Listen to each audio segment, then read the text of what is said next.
Need a holiday gift that will keep her sparkling all year long? Right now, Blue Nile, the original online jeweler, is offering 30% off select jewelry. With experts on hand 24/7 to provide guidance, you're sure to find the perfect piece. And now there's even more to love about shopping at BlueNile.com. For a limited time, get 36-month special financing on minimum purchases of $1,000. Restrictions apply. See BlueNile.com for details. That's BlueNile.com.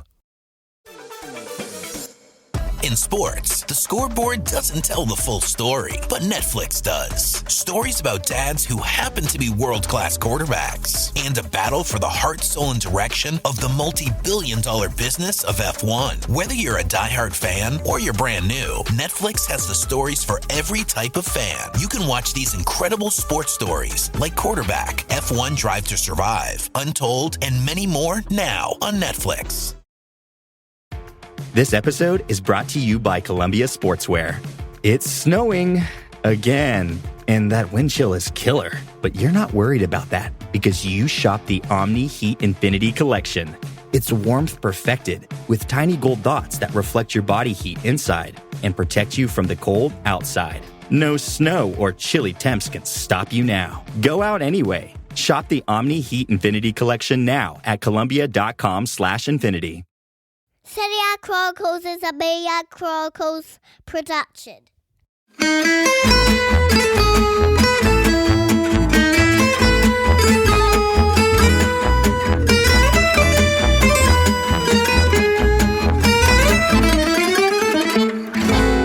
Hello kids and welcome to the Chronicles Q&A. Well, yeah, just Chronicles Q&A. I always feel like the title should be longer or something. So, I'm always like, am I going to continue this? Anyway, I'm Mina Rizuki, as you can guess, because I'm the only one who just, blabbers on incessantly for absolutely no reason. And of course, I am joined by the wonderful Nikki Bandini that I have bothered so much on this show because I'm always panicking for lack of time in my life. Hello to you, Nikki. How are you? Hi, Mina. Would it help if we called it the Chronicles Questions and Answers podcast? No more of this abbreviation. Yes. Get a few more syllables into it. Oh, yes, that's what it is. Maybe I just need something more meaty. I'm like one of those type of people who when I describe something, I use 3 adjectives. It's never just one, Like it's got to be this and this and this. Like, I'm always one of those, like, more is more,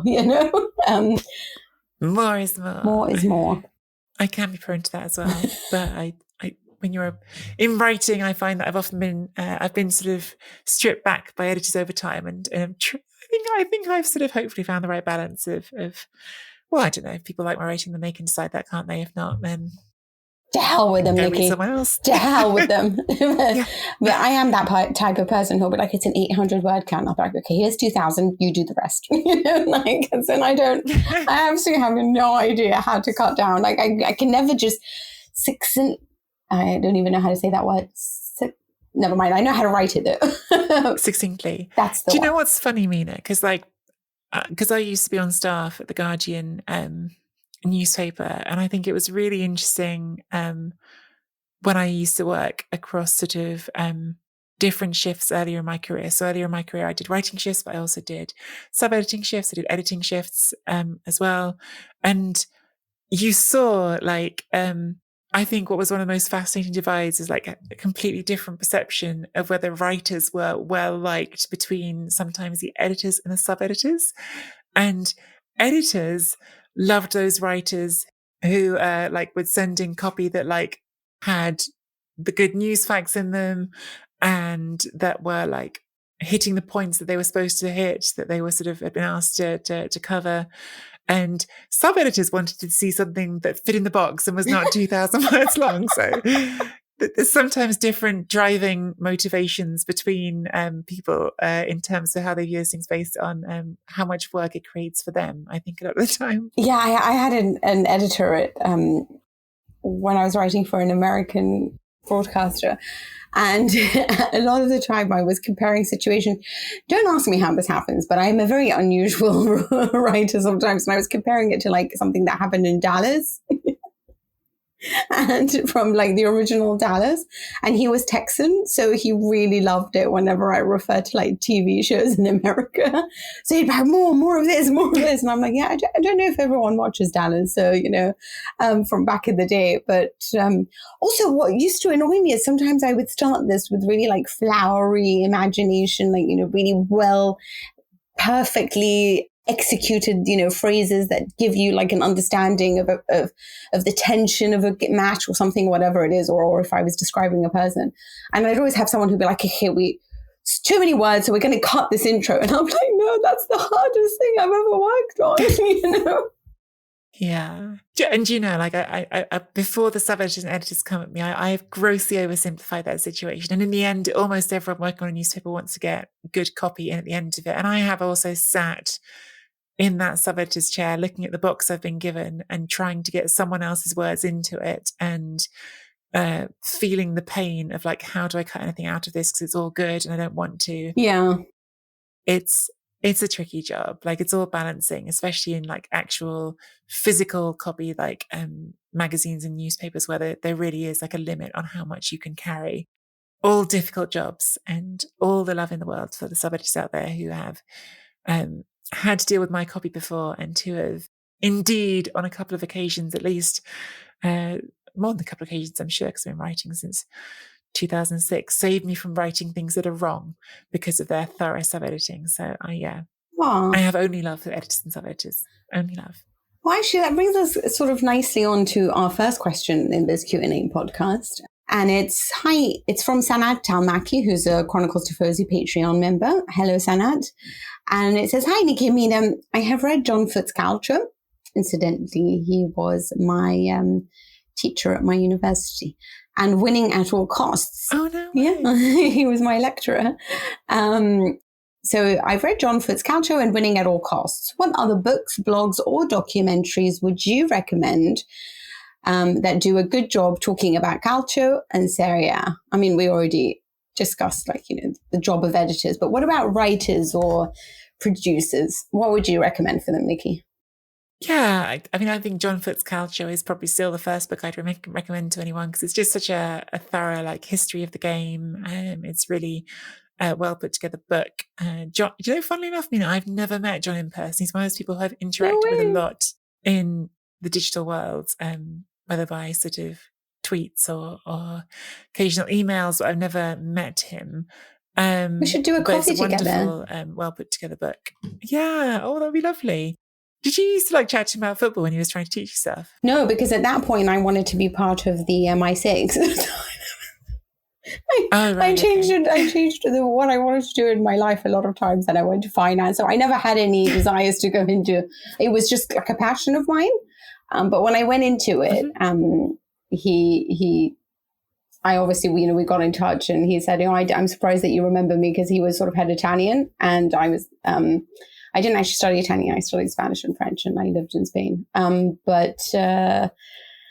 We met up several times. We went through his book and just talked about our various experiences in Italy. And he is like a wealth of knowledge. But I've always felt like, I don't know, when I sit in front of him, it's almost like, wow, can I touch you? Even though he was he was our tutor, he was our lecturer, and he was, so big and important at UCL. And I don't know if he remains so at my university, my old university, but it's weird because there's a lot of people from the broadcasting or journalist world, like Raphael Honigstein, who also knows him because he was also at UCL. So just, it's interesting. But we should do one all together because, he knows you, talks about you a lot. So, yeah. Oh, we could. Maybe that's a potential guest for the podcast. That could be interesting. Let's talk about that later. But there are others. Really sort of interesting books. A friend of the podcast, Gab Marcotti, wrote a great book together with Gianluca Vialli, The Italian Job. Oh, excellent. He's done another book with Vialli more recently, which is about Vialli himself and some life lessons. One that I'm personally really fond of is Tim Parks' Season with Verona. Tim Parks is an Englishman who, I actually don't know if he still lives there. I assume he does, but certainly lived in the Veneto region of Italy for over an extended period. And he wrote a series of books, not just this one about football. He wrote books about the experience of living in Italy as an English person. And I think his insight in that is really fascinating. I know Italians who've really enjoyed reading his book as well, because when you see your culture through an outsider's eyes, you see things about it you don't see otherwise. And I think he's got a really great observational style. I think he really takes in things about people and places that are very astute. But he wrote this book, A Season with Verona, which was going on the road with Verona, like as a season ticket holder, but also like going to all the away games with them, going up and down the country with the ultras, with the hardcore fans, and following their ups and downs. And I think it's a really it's a biased perspective by acknowledgement, right? Like it's acknowledging I'm telling you this story as a fan rather than as a sort of impartial observer. But I think it's a really insightful look at Italian fan culture, and indeed, Verona, whose supporters haven't always covered themselves in glory in some ways. So I think a really fun, interesting book that I appreciated a lot. Definitely one that I would recommend. Joe McGuinness's Miracle of Castel di Sangro is also another sort of great embedded journalist book. Very different. Joe is American and has a very different relationship with football culture, soccer culture to what Tim does. And he is, instead of being embedded as a fan, following this extraordinary season with Castel di Sangro. So he's following them through a season in Serie B, which was an extraordinary achievement for them as a club. His relationship is less with the supporters, more with the club. And I think by his own admission in the book, he gets close to his subject to a point where he starts to believe that he's part of the subject. Like he starts getting to the point where he's trying to give advice to the manager on how to pick his team.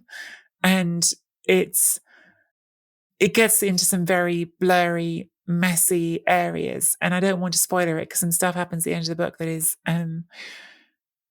that's a lot. And I don't want to talk about that without sort of someone who might want to read the book finding it out that way first. But it's a really interesting book. And I think probably the same for Tim's book as well. But I think certainly with Joe's book, I think it's important to keep in mind. It's always important to keep in mind. It's not just because it's Joe. It's not because it's Tim. It's just when you're getting first person accounts of that, you have to sort of bear in mind how this is being narrated. It's being narrated by someone who is an outsider stepping into a particular situation and has a particular perspective. But I think they're both really interesting books for different reasons and both really enjoyable. Yeah, I think those are great shout outs. Another one I would add is actually, I think the first book I read, which is by Paddy Agnew, which was called Forza Italia. It's also about an Englishman. No, sorry, about an Irishman. Isn't Paddy Irish? Oh, I was honestly like 13. Yeah, he's Irish. Yeah, when I read this. And his experiences of covering football and Serie A at a time of real boom in Italy. And you get like anecdotes about his family, you get anecdotes about just putting money in a bank and what that makes. I remember that because it really stayed with me. Sorry, one thing you'll know in finance is we used to always, okay, this is my weird background, but coming from finance, you think of Spain and Italy as always being, countries that were never good economically when you compare them to the other giants like Germany or England or anything, the United Kingdom. But Italy was always cash rich because everyone would sort of hide their money in actual like beds under mattresses and physically hide it in the house. And it's interesting because there's a great story there about like, the banking system in Italy. And there's just all these wonderful anecdotes that I remember reading that book and I really, really enjoyed it. So definitely one that I think you have to read. I think it's important. I'm actually going to mention a blog that I think is really interesting if you like tactics, if you like specifically how certain players move within a system or not move, or just the philosophies of Maurizio Sarri or Marco Giampaolo, or don't know if you want to read that, but you know what I mean, is ultimouomo.com. It is in Italian, but I think for me, it's one of the best things. I think it's just wonderful, absolutely, to read and understand football from a sort of a scientific point of view, if you like.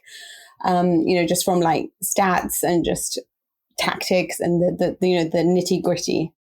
Other things that I will mention is autobiographies. I've just gotten the Totti one, and Nikki does a great interview with Francesco Totti about him and about the book as well. And it's called Gladiator. It came out in Italian, but now it's available in English.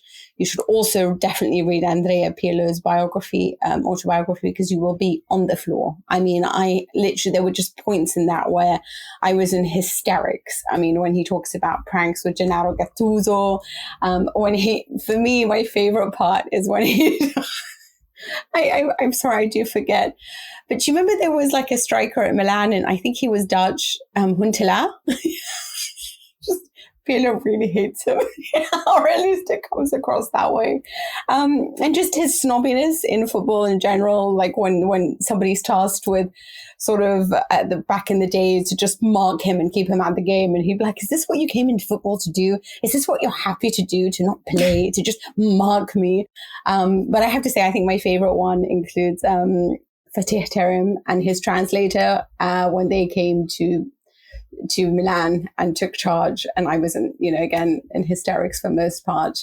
An excellent book if you just really want to have a good time. You don't even need to learn, but there is some interesting viewpoints. Mario Balotelli and what he means to Italy, what it was like to train under Antonio Conte, stuff like that.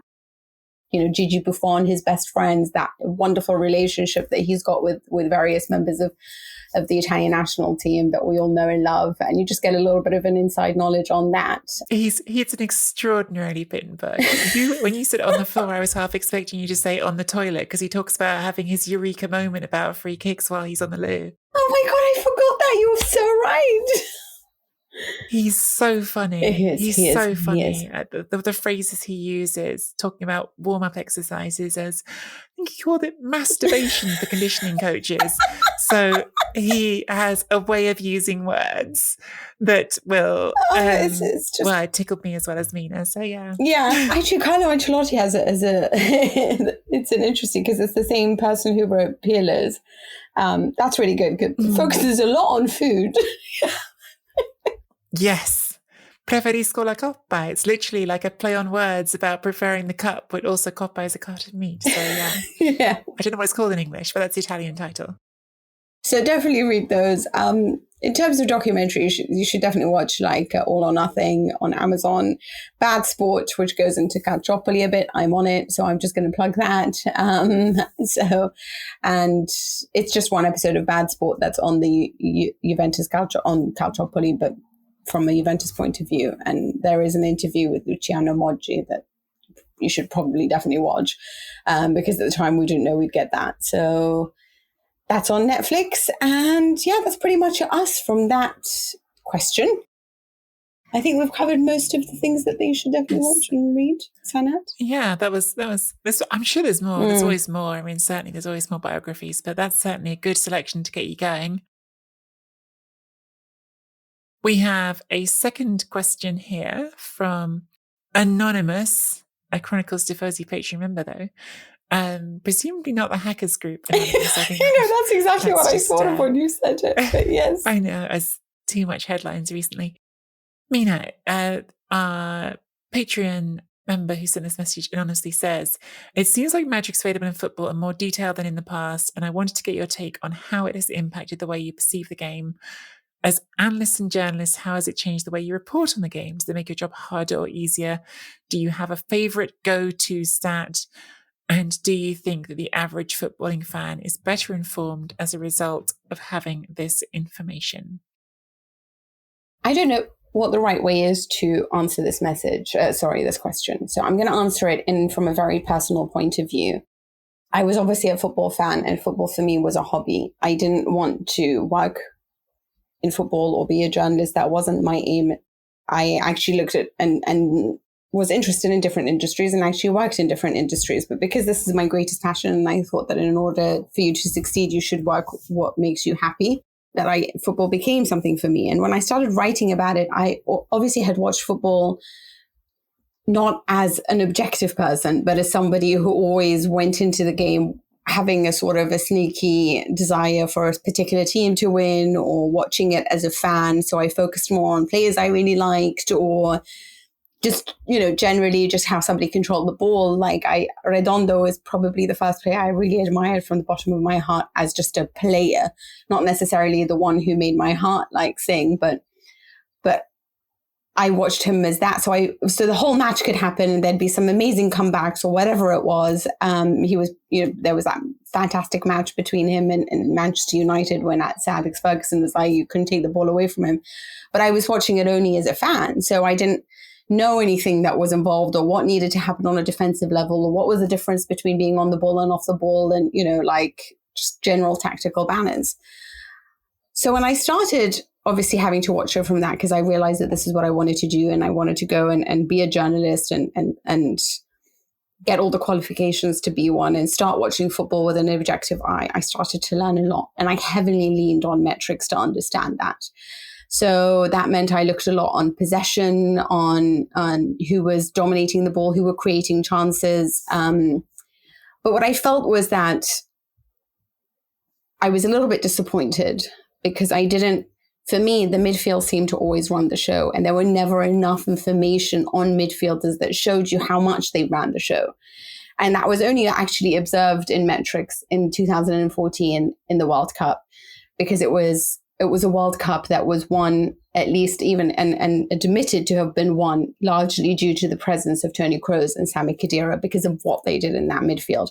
And yet none of the stats could really show you just what an impact they had on Germany. I mean, the headlines were all Kroos and Khedira, like, this wonderful couple in midfield that absolutely dominated and rocked Brazil and rocked, the World Cup and just dominated in every stat they're supposed to. But you didn't have any stats that proved that. And that's when I started realizing that I couldn't heavily lean on them, because actually what I saw on the pitch and what I could pick up now as somebody who understood football on a different level and watched it from a much more objective point of view and just looking at movements of the entire team and that how that affected, the opponent, it is really about what happens in your midfield. And I just couldn't find the stats to do that for me.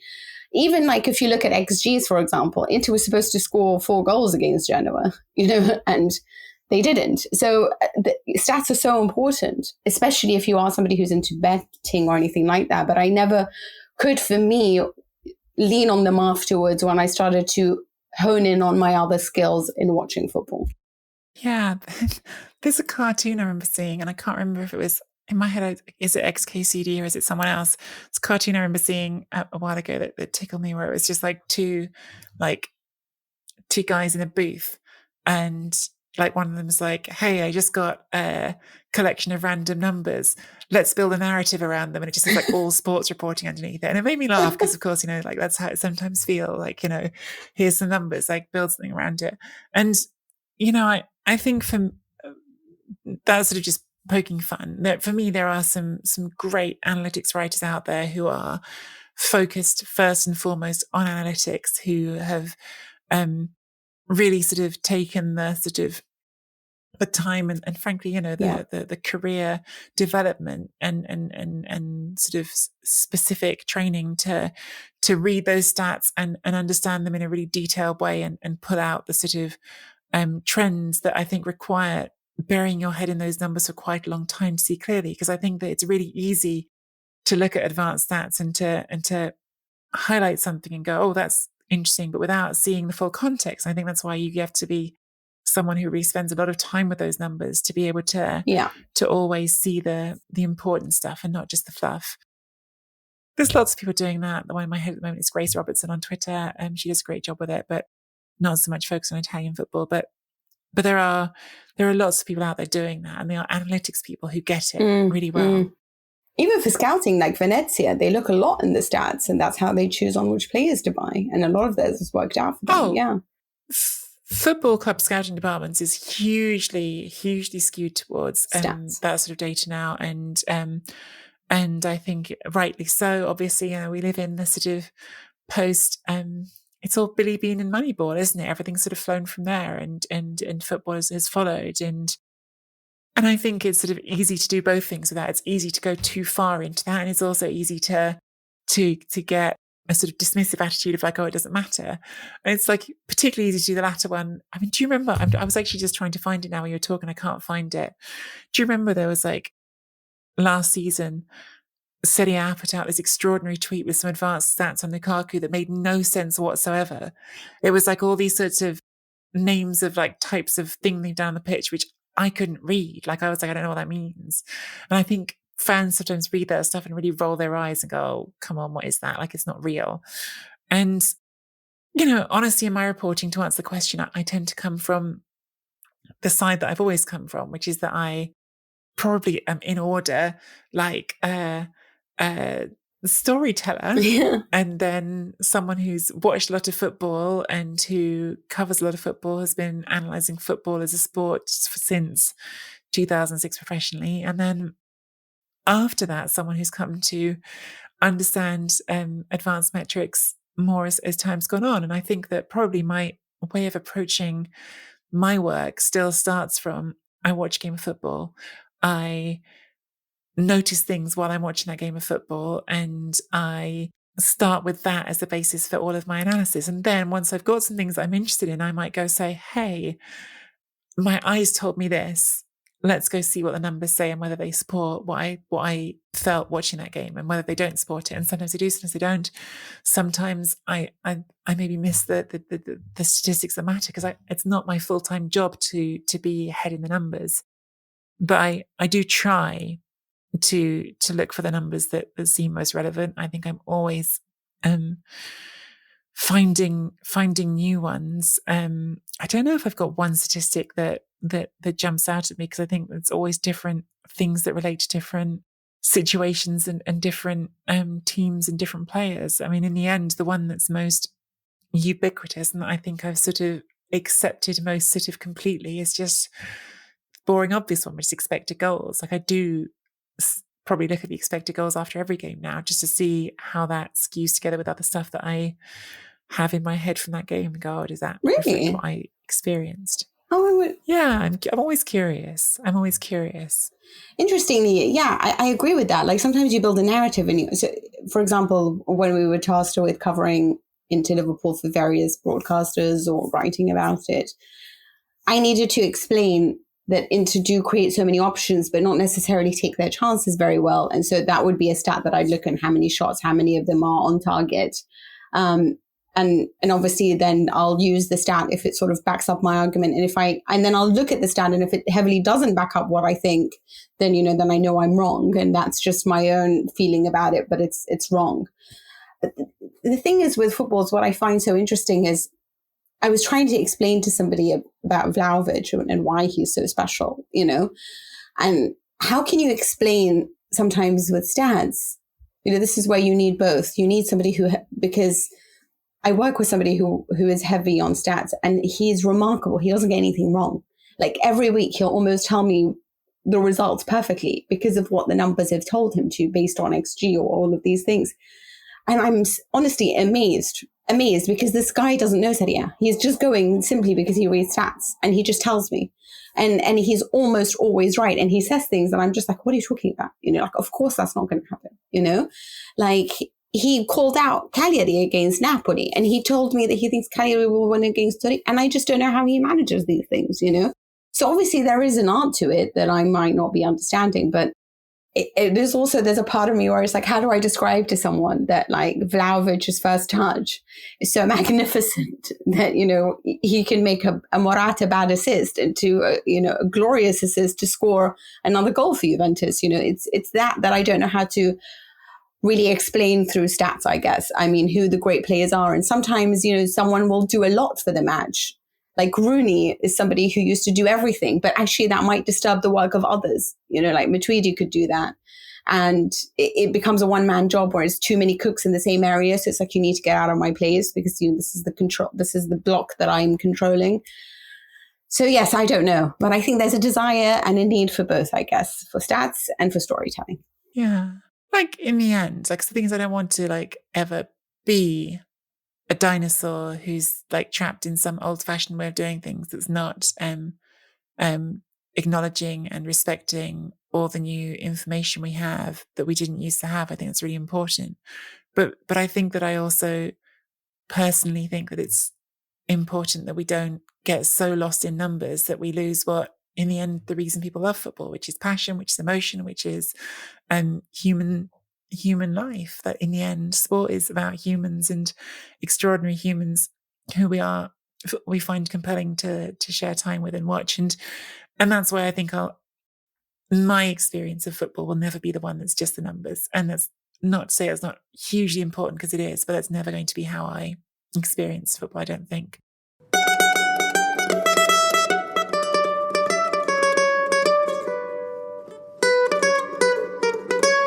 I think that even though it's only 2 questions is all we've got time for. We did do quite meaty answers to both of them this week, so we're going to have to wrap it up there.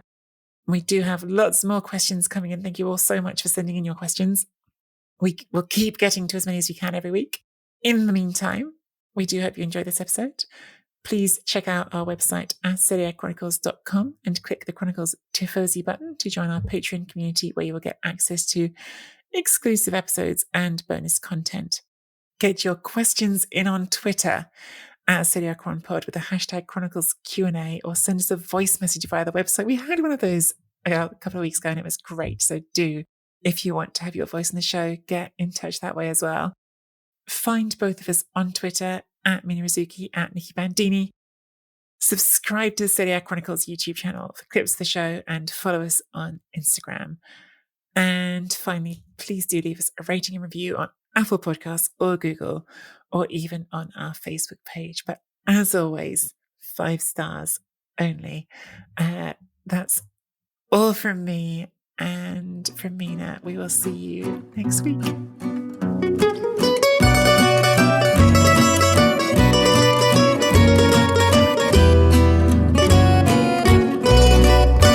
What do you guys use?